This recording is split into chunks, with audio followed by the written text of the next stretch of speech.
that I have ever loved and that has ever loved me. And to every girl that I have communicated with and co-workers, and I'm talking intimate and non-intimate relationships, I apologize for how I loved you and how I interacted with you. I didn't know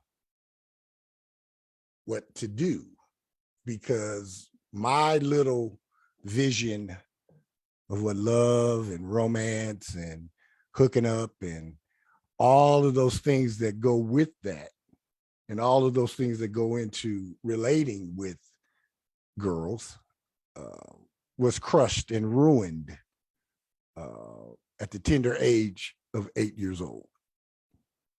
I believe that each one of us that incarnates into 3D, somewhere in our soul, there is a ideal picture of what love is, and romance, and relating with, especially with the one that you love or the object of your desire.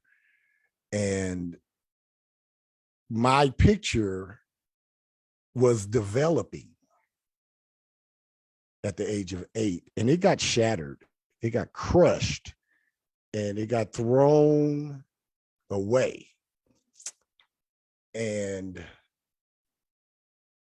every relationship, every co-worker relationship, intimate relationship, relationship with the checkout girl, I mean, just every one of them has been negatively affected and impacted by the crushing of my innocent view of love and sex and all of that. So I apologize, ladies. I apologize. And I promise that it only gets better and better and better for me as I relate to you, regardless of what level of connection we have, as I continue down this journey of healing. The healing has started. The pain of facing all of this once and for all has subsided. And now the work and the healing begins. And I just ask that all of you send me positive outcome energy, and positive thought energy, and peace of mind energy, and complete comfort energy. And as I navigate through the choppy waters and reestablish my original picture of love and relating and all of that. You know, we as humans, we are taught of a lot of things here in 3D. One thing don't have to be taught. Nobody teaches us how to love. Love is in you. And your capacity to love is something that you come to 3D with. We're taught to hate, and we're taught to prejudge, and we're taught to discriminate, and all of those things are taught. Love, nobody teaches us. We either love or we don't.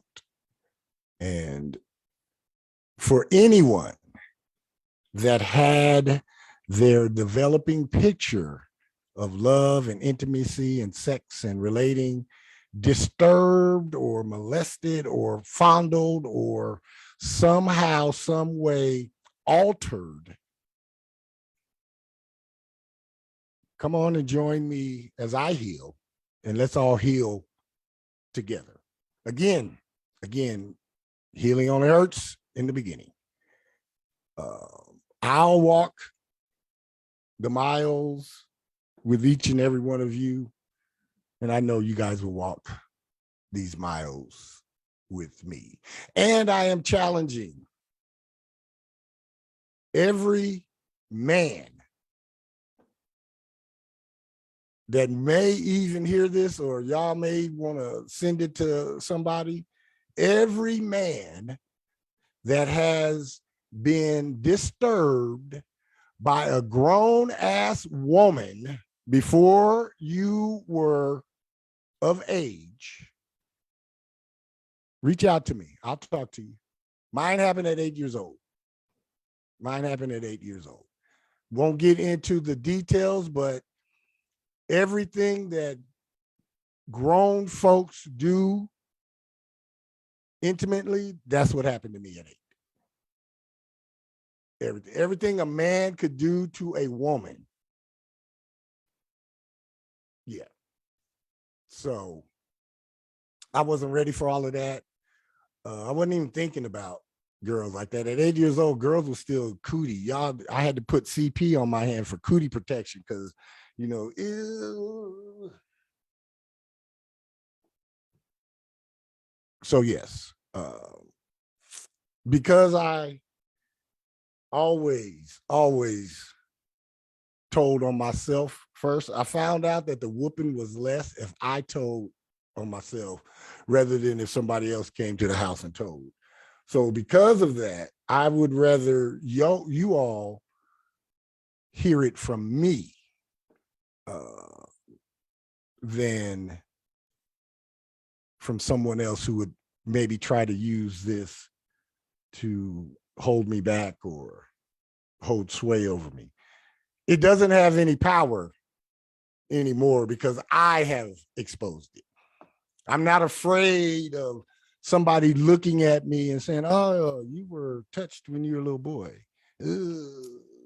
I'm not afraid of that anymore. I've told it. I've let it out. I let the cat out of the bag. And you know what? It's not so bad. It's not so bad. I have a long way to go. And, you know, every step that I take won't be easy. However, every step will be necessary. And I'm a every step kind of guy. I'm not going to sidestep or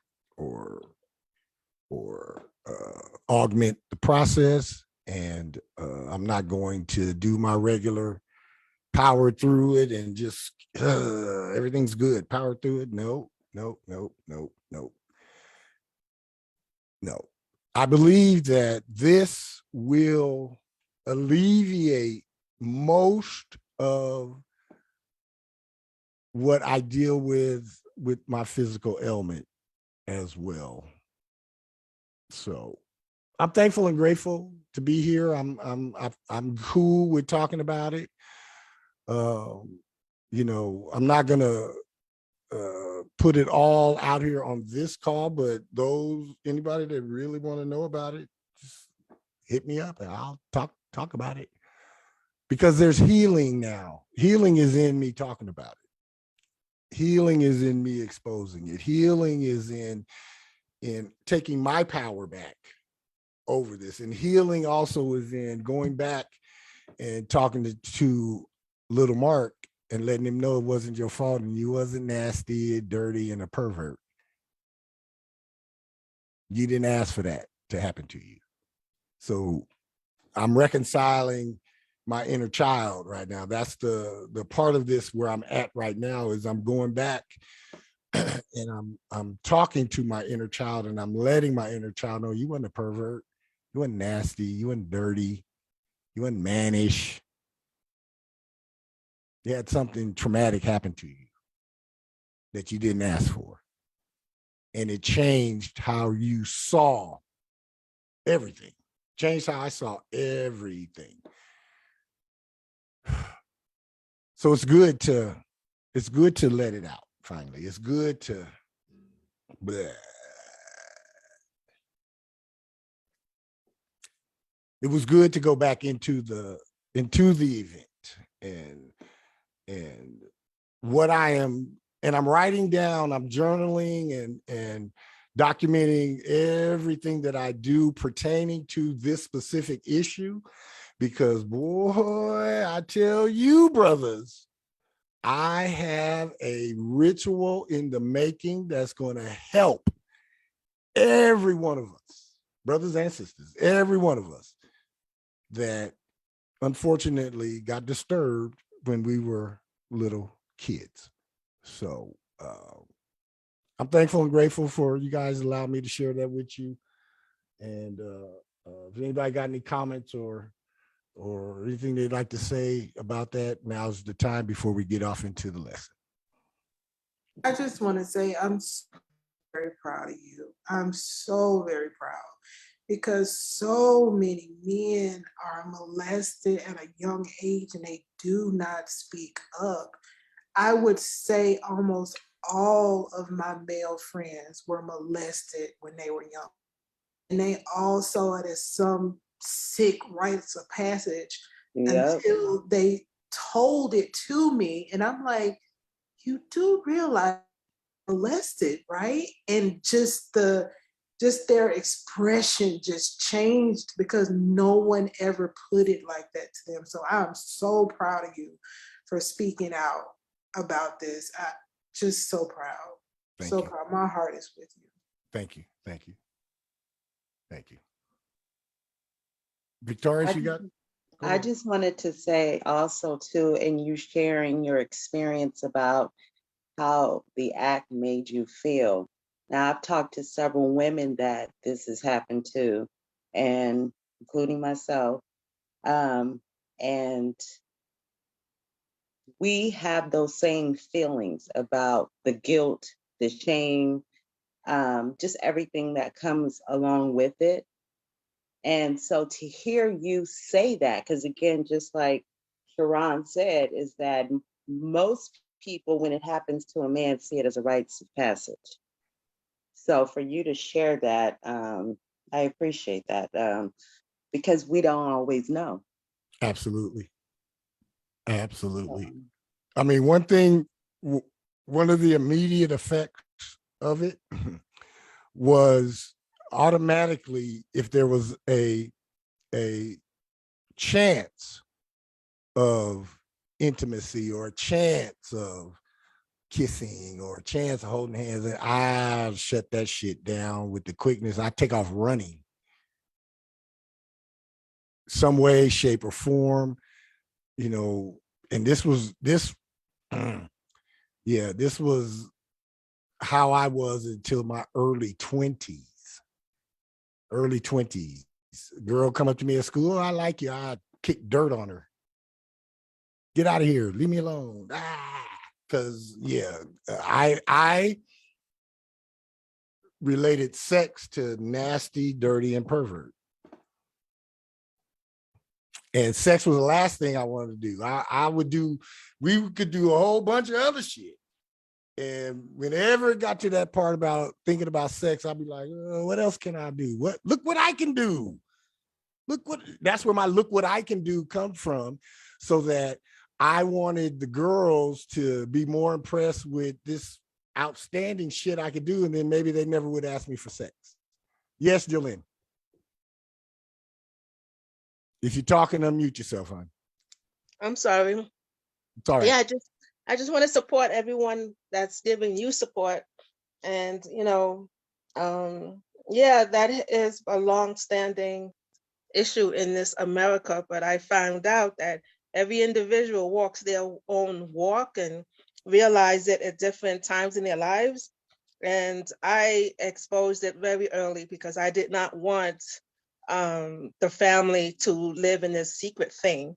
So Absolutely. When I was a teenager, I exposed even his ex stepfather, thank God, but his son, I told his son specifically because he has children, and till this day, he don't allow his father to be with his girls. I don't blame and so that's what we all have to do is shed the fear, shed the shame, shed it, and to a point where, it doesn't matter the outcome if it's if you have to face the person. You have to face the Absolutely. person so your body itself could be released. You can't Absolutely. die because somebody else's crap and all that under stuff and pain and hurt. We deserve our own time, minute to be free. Absolutely. And so I'm just so happy that you're realizing that. And again, we have to go back and say, what did we initiate? Did we initiate this? And what did we initiate that? And give it back send it back, Absolutely. release your body system. So I'm proud that I know you've been going through a lot of medical stuff, and then now it's mental and your healthcare. And I just love the conversation that I've been developing, like more over 20, my daughter's 33, over years, All right. just All so right. we can so I can withstand this conversation now. Before I Absolutely. would have shut you down years ago, but Absolutely. we're in Absolutely. a better place. Absolutely. Thank you for that. And the cool part about it is both times, because it happened with a woman in my 8th birth year, and then the summer of my 9th birth year, the old creepy male relative in the family, he come in the bathroom and I took off running. I went and told an adult both times. And both times, the first time I told, when the woman did me, told my grandfather, and he had a celebratory look in his eye and told me, don't tell your grandmother because she'll kill her. And then the second time I went and told my aunt and my mom were there at a picnic, and I told them, and they was like, oh, well, just don't worry about it. I wanted somebody to go beat both of them up, and nobody did. And that was a conflict for me as well. Yes, David, you got your hand up? Oh, yeah, man. I just want to say thanks for sharing and being brave. And it's no such thing as coincidence, and there's a reason why we're all gathering together and sharing and living in this. So I can definitely relate to a lot of what you're saying and gone through, and I'm still working through the process Yeah. of. I mean, last thing you said was just so powerful about wanting somebody to stand up for you, Yes. or fight for you, Yes. and then that just creates a whole ball of either overreacting or underreacting for the rest of your existence, until you realize and then start to make a change and take, like you said, take your power back. And Yes. Yeah. like what happened to you ain't on you, but there's a lot. So thanks for sharing, man. Take a lot, and good luck with your journey and your struggle, and we're here for you. Appreciate it, man. Appreciate all of you guys. Thank you guys all for your support and love and warm thoughts. And again, this is the healing portion is good. The pain was intense. However, it's over. And again, my saying, healing is only painful in the beginning. So I am past the painful part of this. And now I'm just peeling back layer after layer after layer of the onion and making sense with how the initial instance affected my entire life and every relationship I had with anyone that was born a female. Anyone. Yeah, I'm just even a girl that's sitting next to me on the bus, I don't even know your ass, and I'm on guard, and I don't trust you. I don't trust you. I don't care what you saying and how you looking and all, and smiling, and you looking at me and smiling, talking real sweet. I really don't trust you, because that's what she did. I really don't trust you. So it took me well into my 30s to get past not trusting women. And even with that, I became cold, I became hard, I became cynical. Yeah, I did. I did. I did. And I would have to get real drunk to have sex. Real drunk. I mean, not just a couple of beers or a shot. I'm talking half of a bottle. Cause then I could numb myself, and then I wouldn't think that I was nasty, dirty, and a pervert.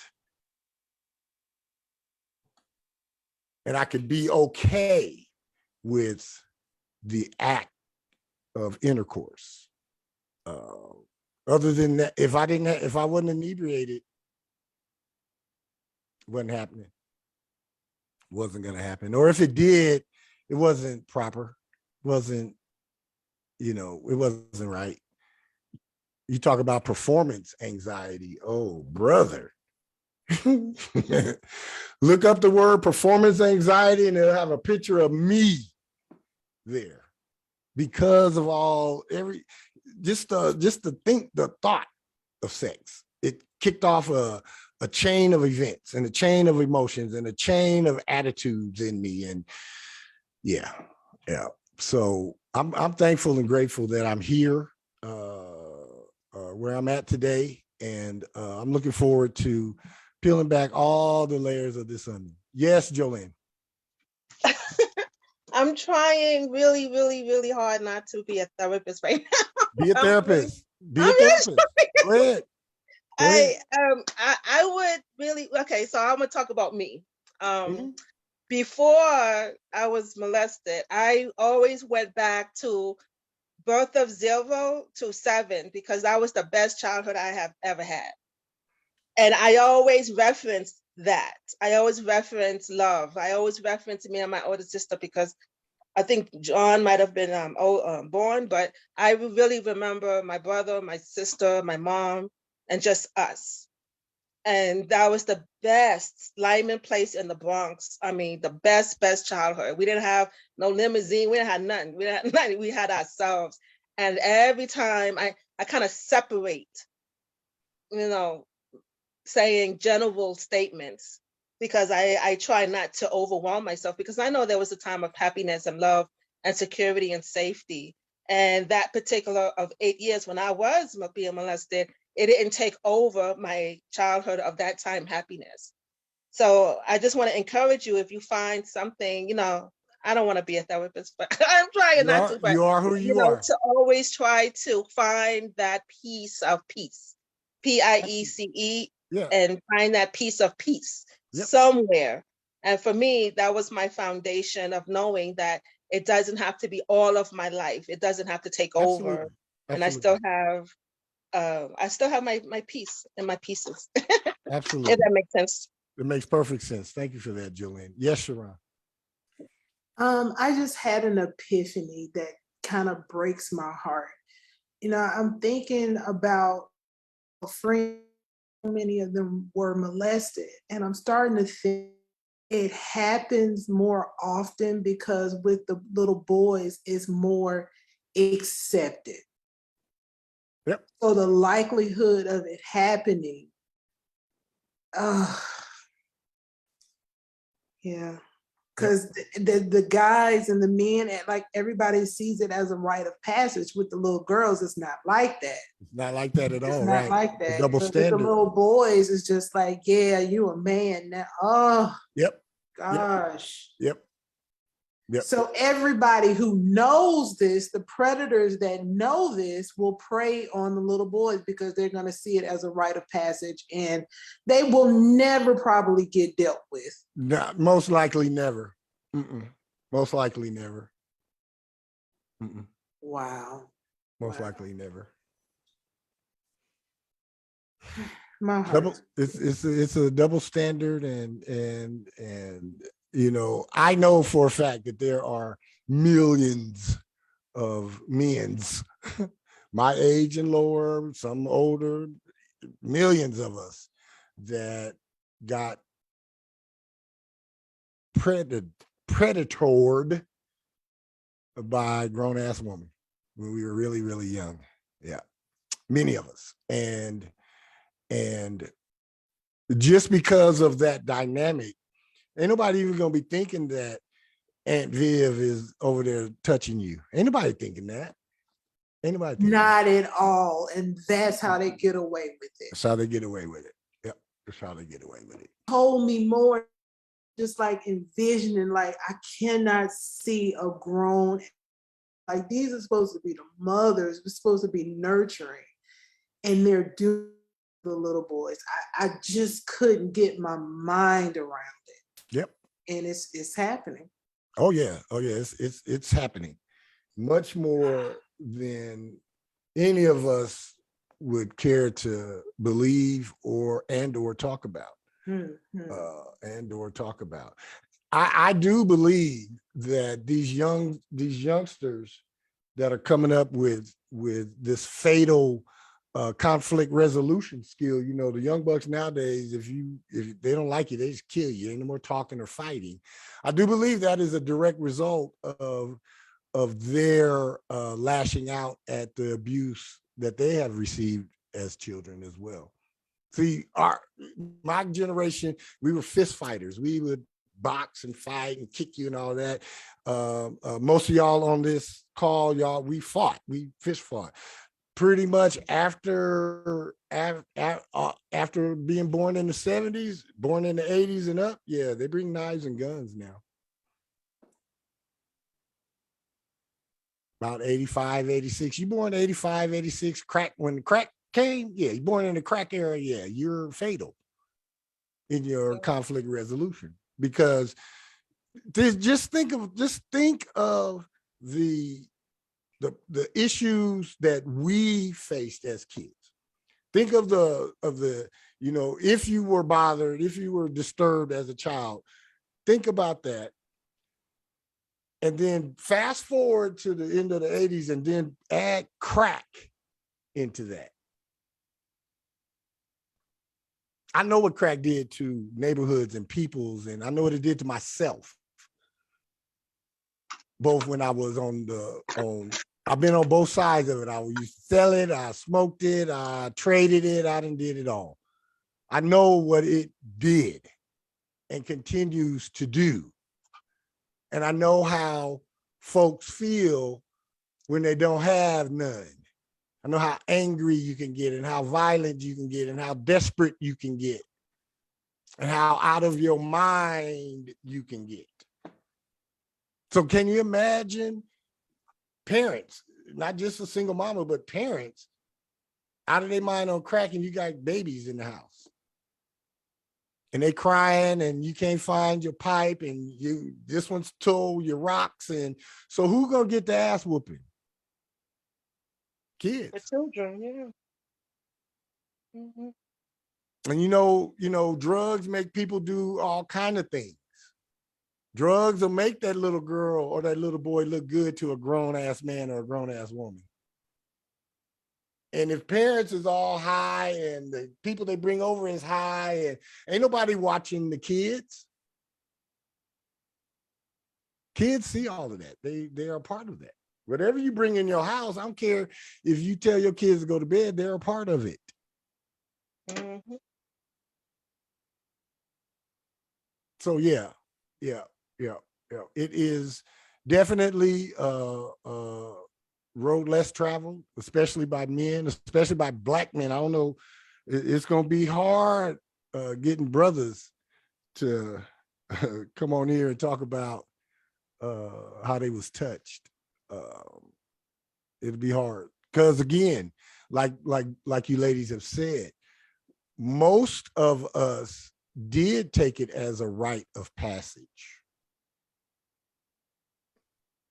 I used to think about this, you know, boys get around together, you know, grade school, high school, junior high, and you start telling lies about sex. Ain't none of us having sex, but we get together, we be telling lies about this. I had a real story to tell. And if I would have told it to them, they would have congratulated me, pat me on my back. You know how you're 21 and you go to the bar and round is on me. Yeah, let's celebrate. That's what it would have been. And I never thought it was something to celebrate, ever. And I was conflicted about that. I was confused. So I'm grateful that this is all opening up. I'm grateful for the courage to once and for all kick this shit in the ass and tell it to get the fuck up out of here. Because where I'm going and what I'm going to be doing, there's no room for this. So it has to go. So I'm grateful and thankful, and I'm really grateful and thankful that you guys allowed me to get on my soapbox and to speak on this. We will, as I go further and as I take steps, you can expect to hear my progress, and I'm gonna bring you guys every step of the way. And like I said, I'm gonna work on a release ritual, because at the end of all of this, I'll know when I could do my release ritual, and when I could put this stuff away for good. I'll know it. Your soul kind of knows when you're like done with it. And when I get to that point, I'm gonna figure out a ritual, and then I'm going to copy and paste it for everybody who wants it. Rinse and repeat, as we say. Rinse and repeat, rinse and repeat, rinse and repeat. So, you know, what will come out of this will be a path to healing, and it always, any path to healing that I give out, it always has room for your own revisions. Make it personal to you. I'll share every step of the way what works and worked for me, and you take what works for you and put it into play. And if I'm doing something that don't work for you, just chuck it to the side and put in there something that works for you. But I just want to open this up and not be paralyzed by it. And I want to experience the love that I know deep inside of me, that love, that original love. I've never experienced that. Never. I've been in relationships with great women. Didn't experience that love, that you know, you ladies know what I'm talking about. Y'all know what I'm talking about. Y'all know what I'm talking about. So I want that. I think I mentioned last year that, remember I said in my book 2, there's a title of Dear Mrs. Mother. That's in book 2, and it talks about this guy I was seeing. His mother abused him every switch way than sexual, every way but sexual. And he didn't know how to love, he knew how to control. Yeah. And Jolene, you know, Jolene ain't gonna be here, but I liked him a lot. I really did. And I saw his struggle, and all his struggles pointed to the mother. Yep. And so I put Dear Mrs. Mother, it's in book 2. It's directly, I never met her, but that's just the energy towards her. And he read it, and he said it was powerful, and you can hear in his voice that he was emotional, because he could not withstand the pain, and I couldn't see him in pain. And now he's married, but he's married in a situation where he got the control, and absolutely it doesn't work for everybody. And you know, that's what prevents all that abuse, prevents pure love to come through, where you can be comfortable with it, because you don't think they deserve it, or they deserve it, or not used to it. I don't know, but yeah, all manner of thoughts come in for that, you know, and you know, my thing was, and again, it's not that I didn't deserve it or think that I was worthy of it. I just never equated it with something that was good or pure. I always equated it with something being nasty and dirty and perverted, because that's how the initial act made me feel. I felt nasty. I felt violated. I couldn't wash myself enough that day. I couldn't. I just thinking about it. I sometimes but I remember how I smelled. I remember how I felt. Yeah. I couldn't get clean, no matter how much Mr. Bubble I put in the tub. Yes, Sharon, go ahead. Hey, Mark, didn't you have a series of returns in your second house, your self-worth house this year? Yep. Yep. Saturn, Jupiter, Venus. Mm. Yeah. Oh, this a coming home for you. Okay. Oh yeah. Oh yeah. Ready or not, here I come. All right. Yeah, absolutely. Yeah, it had to happen. It had to happen. The cosmos was like, all right, this is enough of these shenanigans. We're going to get you to where you need to be. And I'm all for that. Just put everything in your. Just throw it all. Yeah, just throw it all. Let's just make a clean sweep of it. Yep. Yep. Let's just make a clean sweep. Let's just make a clean sweep. All right. All right. Again, I'm thankful for you guys listening and allowing me to get on my soapbox. And as I go further into this, I will share more giblets and more nuggets of wisdom that I come to. But we want to run to Master Self Numerology. This is April 16th, 2022, our regularly scheduled 4 p.m. Pacific Daylight Time class. Today, we're having the hidden opportunities overview. We've already discussed the hidden obstacles. Today, we start to break open the hidden opportunities, and this we'll go through this in the overview. Regardless of your soul journey, it is frequently pondered by each incarnated individual, the myriad of changes, adjustments, and course corrections which happen to us along our soul's journey. Also, is frequently pondered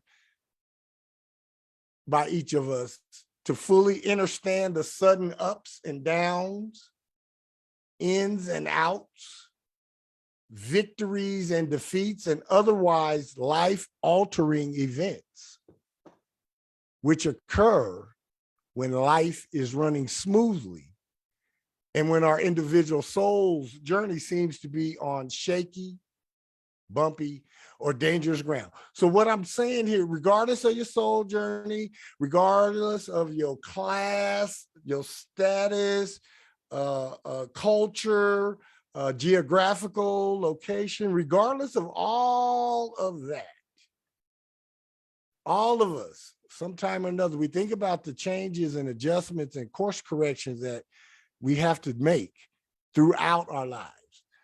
And sometimes we really find it hard to understand why we could be riding high today and then tomorrow, boop, scraping our ass on the ground. Or we could be with the in crowd today and say one wrong thing and then you on the outside looking in. Or we are seemingly winning at everything and then we suffer a series of defeats or any other thing that comes along and alters your little smooth or my little smooth little vibration. We love it when we're on level ground. Not so much when we're on shaky, bumpy, or dangerous ground. You know, the song, Frankie Beverly and Mays, the song that I like the least, and I love every one of these songs, but I have one song that would be at the bottom of every playlist, but it talks about this, joy and pain. Joy and pain. We like the joys, but we can't really stand the pains. Any of us take time out to ponder the changes in our lives or the adjustments that we've made, or seemingly we were headed towards a definite thing and in the middle of that journey, we went left or we went right. Anybody sit and think about that, or do you just allow those things to just play on the reel, but you don't give them much thought anymore? I continuously examine and analyze the patterns in my life, and you know, I go back to, you know, I have an uncanny ability. I can go back to a decision. I can go back to a situation. I can go back to an association. I can go back to an endeavor literally go back to it and be right in it again, just like it happened that time. I know that's something that is unique for me. Everybody doesn't have that ability. So because of that ability, I'm always analyzing something. I'm always looking at something in reference to me. You know, why did I go that way when if I would have went this way? Why did I jump when I should have ducked? You know, why did I swing when I should have let the ball go by? You know, I always not regretful. You know, I've lived a bucket list life. So I don't have a bucket list that I'm currently working on. There are probably some things that are going to come up between now and the time I shuffle off that I'm going to want to do, and I'm going to do those. So I'm not talking about that. I'm talking about there. Each of us has a decision or a choice or you know, something way back when that we often go back and think about and like, what would life be like if I had did Y instead of X? Where would I be if I had done this instead of that? It's just a normal thing for all of us inhabitants of 3D.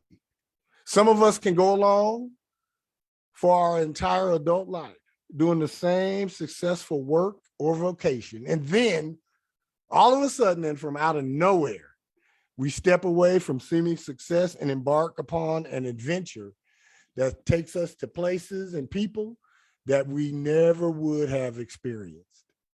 We all have enough examples of successful people failing and getting busted down to zero. And we all have examples of people who seemingly can never get ahead. And then all of a sudden they make a shift and a pivot and become ultra successful. It's just part of our individual soul journeys. And it's part of our makeup and part of our soul contracts that we sign. I truly believe that the majority of us see the first couple of sentences of the soul contract, and then we just turn the thing over and sign it. There's a reason why I read everything in 3D before I sign it. There's a reason why I've always been like that. Always. The small, even as a little kid, they have you signing shit at school. I'm reading that shit first, not signing nothing. Because I think I read the first couple of lines of my current soul contract, and then I just turned to the back and signed it. And I didn't see a bunch of this other stuff or I didn't read it. Yeah. Any comments on this? Any comments? All right. Yeah, I agree. I think when you say a soul contract, I've learned that I have to be aware of my soul contract, because the soul contract is like, if you just pardon my expression right now, it's like being molested again if I just give it out. If I let someone come in and they control everything, and I would feel the same way. And like I don't have a say. As long as I have a say, I'm good. That part right there.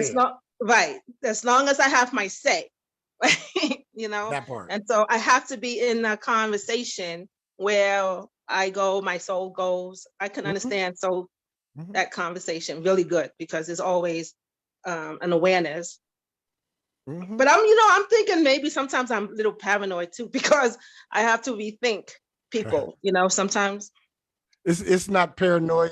It's just you are being safe and sure with your own psyche, and that's a good thing, honey. It is. Making people show you who they really are before you give their trust is not a bad thing. Most of us grew up just trusting first and then finding out who the hell somebody was. But making somebody show you who they are first and then, giving their trust and respect and honor, that's not a bad thing. That's not the only people who get mad about that are the folks who are doing the shenanigans anyway, or the ones who mean you no harm anyway. Mhm. Absolutely. Thank you for that, Jolene. Good to see my good friend Minko in here. Good to see you, my brother. Glad you are here.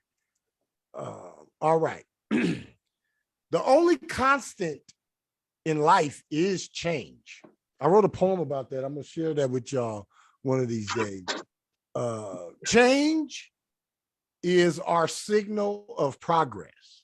Without change, humankind would become so self-satisfied or so discouraged that there would be no true personal development and no sincere spiritual or mental growth, and very little progress for you individually and for society as a whole, resulting in paralyzing stagnation, indolence, and tragedy. See, without change, without variety, without adventure, without awakening and ascension and expansion, then everything in 3D is dull as hell, stagnant, it stinks, stale.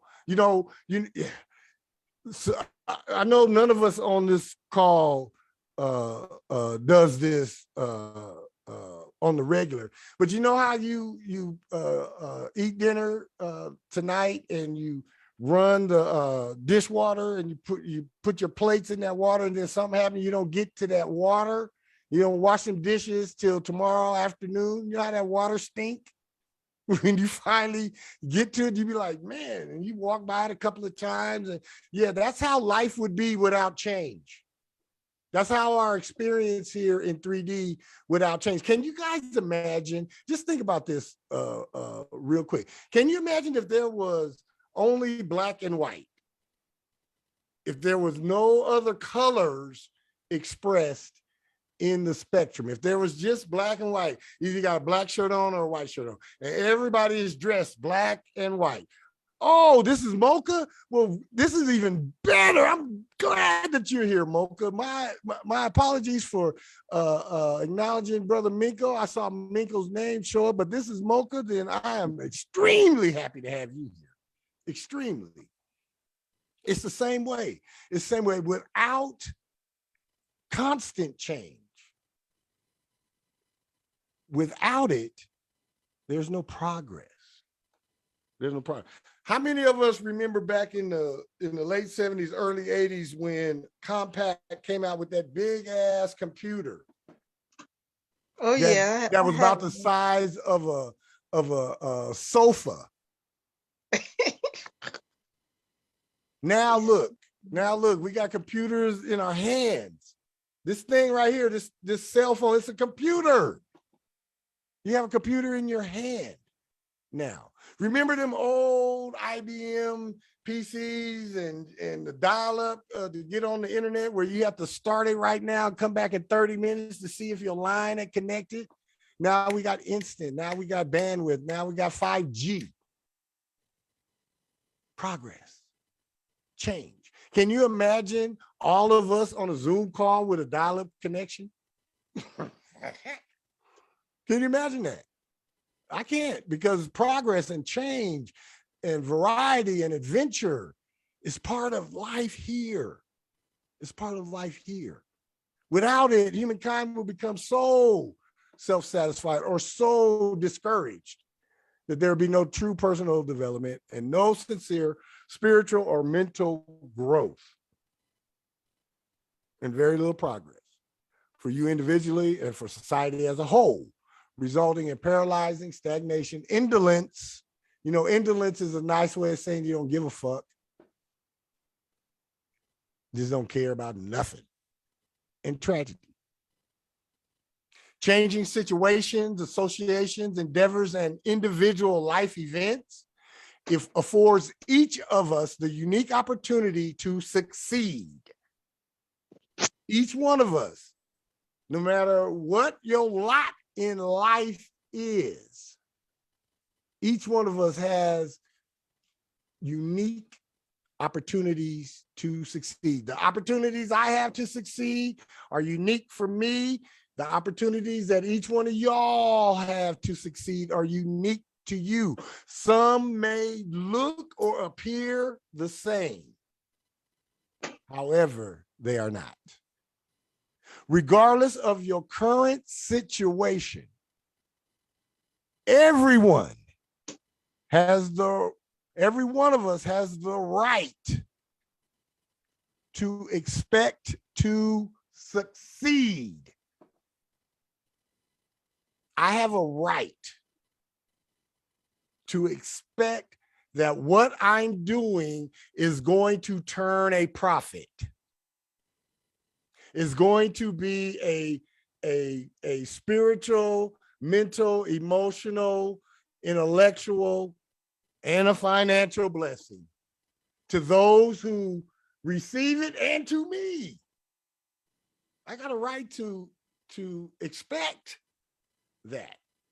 I expect that if I continue to do what I am doing, I will be successful. Success is relative. Success in my mind may not be success in your mind, and vice versa. However, how I define success, I have a right to expect that. You, each and every one of us on this call today, you have a right to expect to succeed. Now, you get to define what success is. Nobody else can define what success is to you. No one can define what success is to me. They can just define what they think success is. Conversely, everyone that seems to have a stronghold on power, status, and authority has the prospect of losing everything. See how that works? Somebody with nothing can expect to succeed, and somebody with everything has a prospect of losing it all. Unless and until they figure out how to embrace and encourage. Here come these words that make a lot of us uncomfortable: change and adaptability. I've had jobs where we went from a card system where we actually had to pull cards out of a filing cabinet and go and update them and do all of this and that, to a computer system, and folks was just ornery and mad, and I'm not going to do it, and I can't figure it out, and I'm going to quit, and all of that, just because the system changed. I'm not going to do this. Well, then you're going to get left behind. I'm quite sure that each of us on this call know people that have been left behind because they refuse to embrace and encourage change and adaptability. I used to like to refer to myself as the chameleon because I used to be able to blend in anywhere and adapt anywhere. As I've gotten older and more mature, I don't want to blend in everywhere and I don't want to adapt everywhere. I'm going to stay in the places that align with my highest good and tangibly affect my material bottom line. And the places that mean me no good, I'm not even going to go. I'm not going to go just to blend in. I have that right. You have that right too. We must all be alert for the future. Write that down. We must all be alert for the future and fully understand that everything we have experienced, the good, the bad, the ugly, and the unexpected, are tests of your sincerity and of your spiritual and self-awareness. Any comments? Anybody got anything they want to say to that? Anybody want to add anything? All right. Prophecy is timing, as in looking forward to events yet to take place. through the prophecy of numbers. Listen now. Any number being a definite symbol of the nature of things can, here, that's the key right here, can, when applied to situations, associations, endeavors, and events, reveal and expose the true nature of the situation, association, endeavor, and event, specifically, accurately, and precisely. The number is neither positive or negative. It's neither good nor bad. However, it is a signal of the essence of the situation, association, endeavor, or event, and will prepare you for the road ahead and for greater attainment, both spiritually and materially. Any comments? No? I like the prophecy. Yeah, I'm learning the numbers from you, but I'm learning that I've used my instincts as my prophecy. Absolutely. You know, if it's Absolutely. comfortable and safe and I can understand that, I can go with it, you know. Absolutely. And so I Absolutely. like the instincts, and I'm trying to develop my right now, well, all the time, but thinking more so of the intimacy. Absolutely. So I can be more comfortable in moving forward. Absolutely. Absolutely. Thank you for that, Jolene. Thank you. Okay. Your hidden opportunities are found in your soul energy numbers, your birth date information. They are well-defined roadmaps and indicate the highway your individual soul's journey will take during the 4 main periods of life. They signify the nature of thought, action, words, and deeds that need to be exerted during any given period of time to satisfactorily work out your individual karma embedded in your given names at birth. So your hidden obstacles and opportunities are the well-defined roadmaps, and they are designed for us to satisfactorily work out our individual karma that's embedded in our names. They are an outlet, vehicle, and channel for the profitable expression of your individual talents and natural abilities from the time you exit the portal until death. Your hidden opportunities are protective, instructive, and providential, and none of us gets to take any shortcuts or duck the licks of life. Not the illuminated mystic, political elite, nor the celebrity, and not the pew sitters, production workers, and ordinary common folk.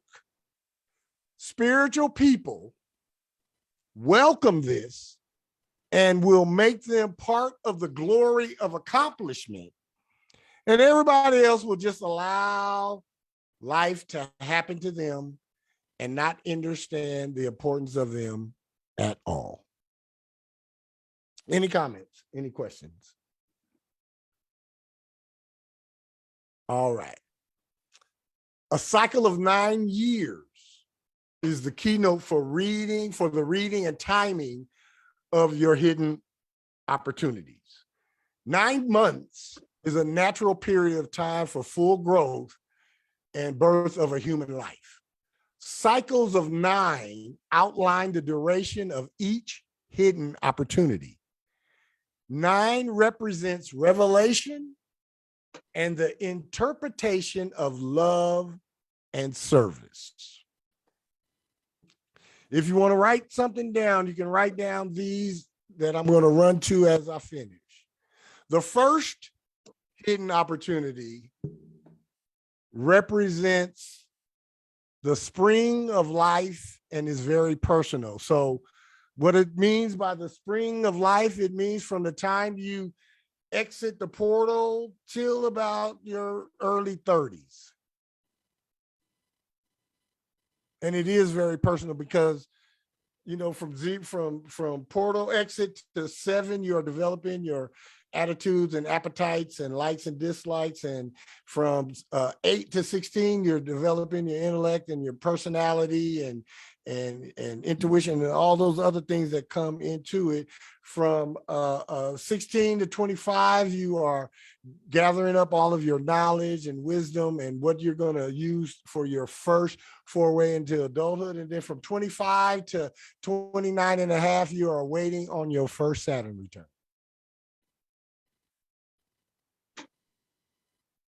Our lives really don't get serious until after that first Saturn return. Everything we do up to that is in preparation for the redo. And then once you get to your second hidden opportunity, it covers the summer of life, the period of responsibility and of the family. So in our early mid 30s is when we should start to lay down roots and get responsible and, you know, have the jobs or the careers and the White House and the picket fence and the 2-car garage and the 3.4 kids and you're in the PTA and the board meetings and school crossing guard and soccer coach and the soccer mom and all the yada, yada, yada, yada, yada. That's the second phase, second hidden opportunity.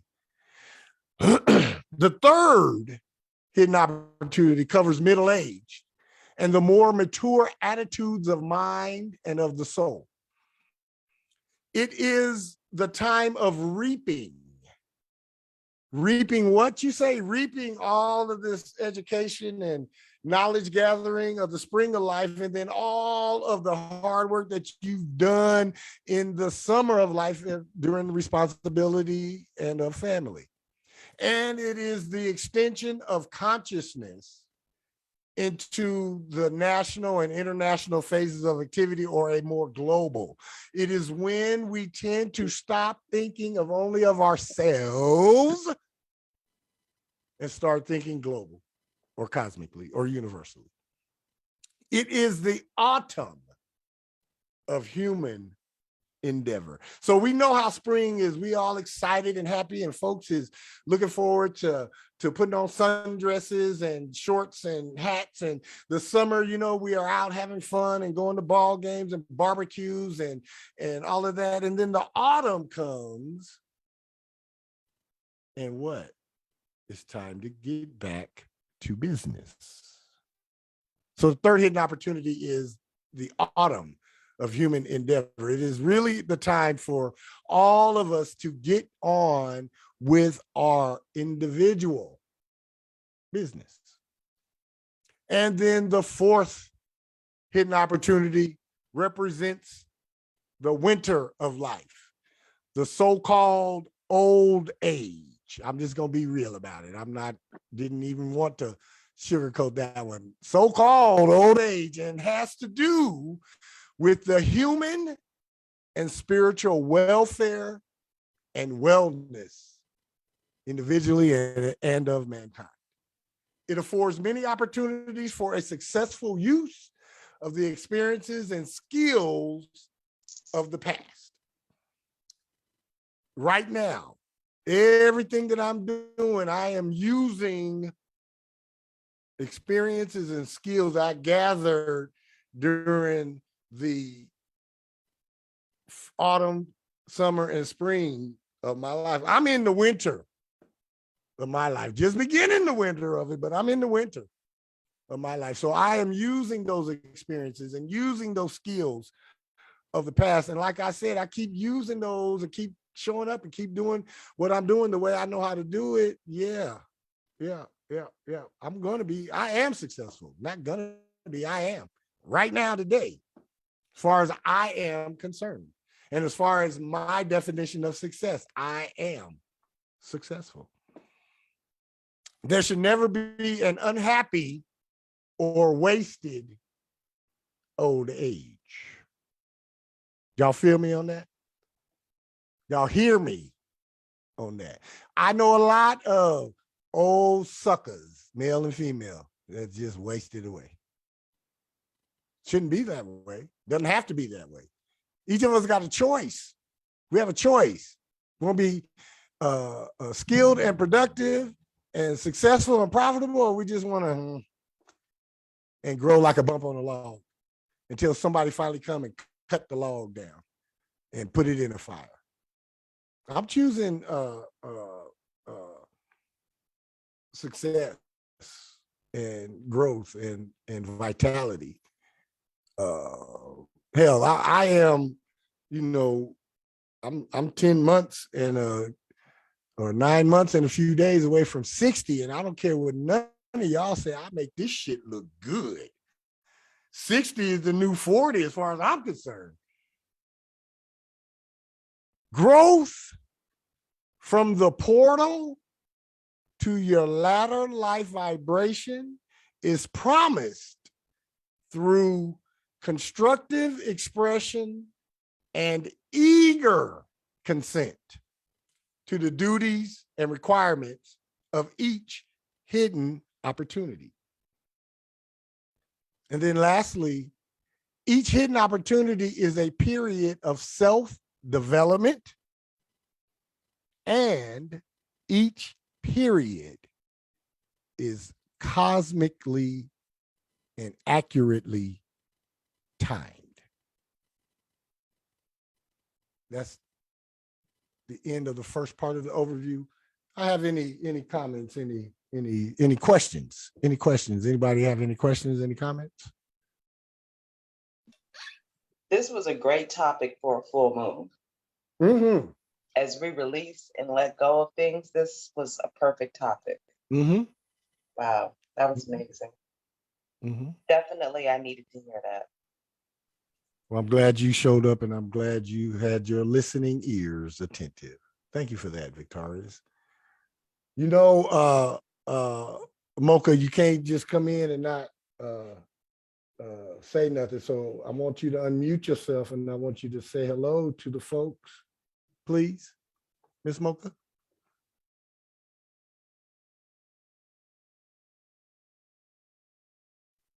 If you're talking, you got to unmute yourself. Take yourself off of mute. Don't be shy. Oh, you don't have a mic? Okay. She doesn't have a mic, you guys. So I'm going to say what she said in the chat. Yes! And a big heart emoji. I'm thankful and grateful for you being here, Mocha. Did you get the little gift I sent with Minko? Did you get that little gift I sent you a day or two ago? Yes. All right. You like that, huh? It's pretty good, isn't it? Woo. Yes, indeed. All right. Anybody else? Anybody got anything they'd like to add today? Anything they'd like to say? Again, I'm thankful and grateful for everybody allowing me to be open and be hot today. Honest, open, and transparent about what is really going on with me. Anybody got anything they want to add before we shut it down today? Yeah, I just want to encourage everyone to to be aware of what energy, whose energy they're carrying. Because most of the energy that we have is not even ours to own. We didn't even ask for it. It's not ours to own, to accept. It is not. And once we understand that, I really believe we are free. Because, Absolutely. I grew up reading the civil rights stuff, and Malcolm X. I didn't get to Malcolm X until I was probably my late 20s, middle 20s. And when I start getting that understanding, I realized my body is the pyramids.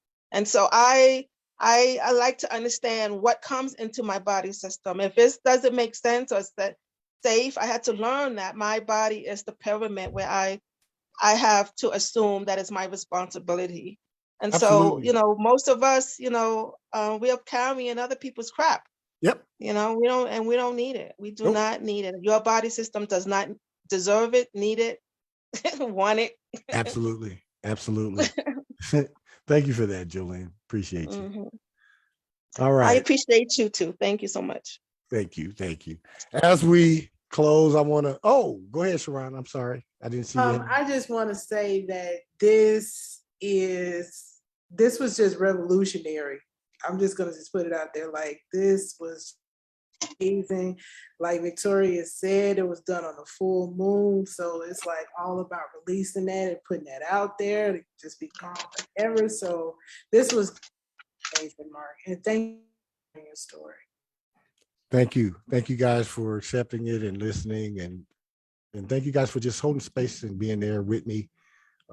Thank you guys. Thank you for all y'all that reached out after I sent out that message on Thursday. I appreciate everybody who thinks about me and cares about me, and know that the feelings are mutual. Know that they are.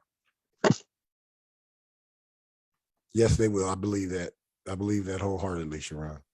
All right. There will be nothing else. This has been On the Sevens with Pi Frisbee Metatron, where we do come to awaken, ascend, and expand. We do go through the 88 steps into your mastered self. And I guarantee you, if you make On the Sevens with Pi Frisbee Metatron a permanent part of your soul's journey, somewhere along the way, your mastered self awaits you. I am thankful and grateful for each and every one of you that is here. And you guys know, whenever I say goodbye, it is not meaning forever. It is always meaning just for now. So with that, I say, I love you all. I'll see you guys on Tuesday. Smooches and goodbye for now. Good night, everybody. Good night, Have everyone. a Thank great you, Mark. evening. Thank you, everybody. Thank you.